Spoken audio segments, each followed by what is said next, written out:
आत्ताच मी मीडियावर बघितलं, पुरुषोत्तम चव्हाण कल्याणचे माजी नगरसेवक.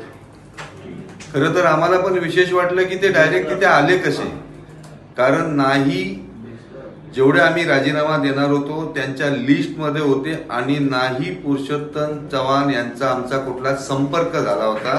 त्याने सांगावं की बाबा माझा एक तरी कॉल आहे की एवढ्या जमान्यापासून कधी आपला वार्तालाप तरी झालाय का. ते दिशाभूल करतायत कुठेतरी. वास्तविक त्यांनी मुख्यमंत्री एकनाथजी शिंदे साहेब आल्यानंतर आधीच ते तिथे गेले आणि त्या समोरासमोर त्यांनी हे घेतलाय, प्रवेश घेतलाय. मग आज कसा काय तो नाकारतोय?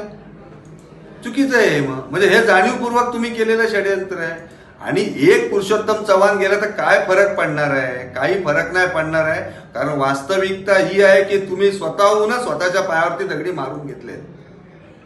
त्यामुळे हे अशा काही दिशाभूल करू नका.